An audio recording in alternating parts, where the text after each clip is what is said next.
Hey everyone, day 3 is in the books. Probably the greatest day for throws, so we're starting with some throws. There's some incredible Ippons, Wazaris, and of course we'll get into the results and have a look at some strange and interesting things that happen throughout the day. So Fujiwara, I mean look at this Uchimata, does so much work with the hands, pulling, pushing with the hands, beautiful, beautiful stuff. We'll talk about Fujiwara later as well because, I mean, he majorly screwed up.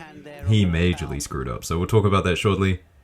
Cass, not an Ippon, but a beautiful Seoi Nage. Masabirov did well to escape it, and Cass, he had some other great Ippons as well. Check out this ridiculous Uchimata in his first round.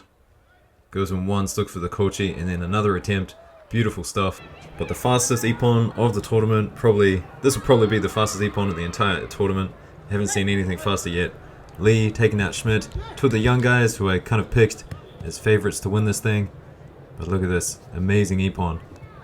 Goes in for the Sode, wraps it up, Kochi Makikomi, and that's a done deal. And Schmidt can't believe it. And last one, before we get into kind of the details of the day, Fujiwara with this driving Ochigari against Boltaboyev to take him out. And Fujiwara, he had a good day. I was liking his chances. So let's get into it, let's talk about it. Nagase went out early. Nagase went out, well not really early, he went out in the quarterfinals to Grigolashvili into the repechage. And Fujiwara, he made it to the semi-finals and got up against Cass. And then we've got what, a minute 24 on the clock to go, and Fujiwara pulls out just a brilliant Seoi Otoshi. Watch him set it up. Sets it up with the Seoi Nage, and then as people do, they extend the feet to defend the Seoi Nage. And he puts his foot in the way to trip Cass over. So watch him set it up. Fujiwara does a lot of stuff with his hands. Look, he starts the movement, breaks the grip off, takes the inside position, the fake Seoi Nage, a little stutter step, and then goes in there. Beautiful Seoi Otoshi. And you're thinking, well, maybe he's just going to grip up, maybe he's going to be defensive. 1 minute, less than 1 minute on the clock.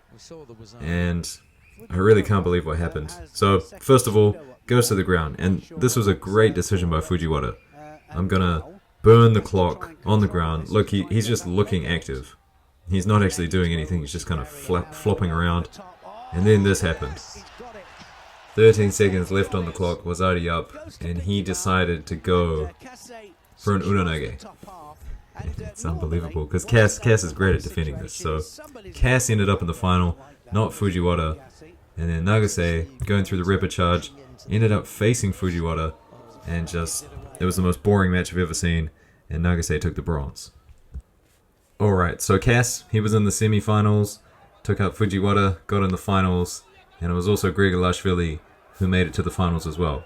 Took out Nagase in the quarters, and I want to talk about this quarterfinal here. So, strong start from Grigolashvili, and I've sped up this footage because it's kind of ridiculous, but he just was taking breaks. He was just having little breathers. It was quite ridiculous, and I think Nagase, he gets in this mindset where he expects the Shidos to come, and recently I think he's started to rely on that a little bit too much.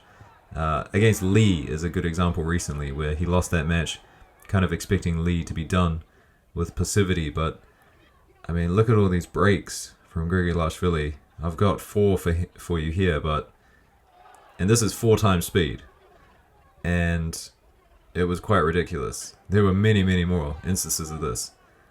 I mean, look at him just squatting down. He got a Shido for that one, and then he looked at the clock, but I think it should just be a quick Shido if you're doing anything like this, because, you know, people use their stamina as a weapon to fight a match out, and it's how the throws happen. I don't think this should be allowed whatsoever.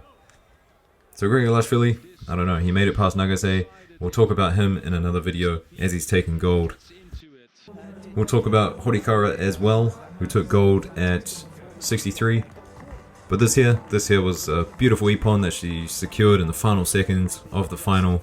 Great stuff, so expect that video soon. And lastly guys, another Hansokumake I just don't understand. Oh sorry, it isn't a Hansokumake, but I think it should be. Muki going on the elbow, and I think if you're gonna adhere to these rules, I think these should all be Hansokumakes. I don't understand why Tonaki got Hansokumake, and this didn't, where hers is obviously not intentional, but his was. So, not too sure, guys. Let me know what you think. And that's it for this video. Stay tuned. Peace. In the history of judo, you know, you could see that somebody like only without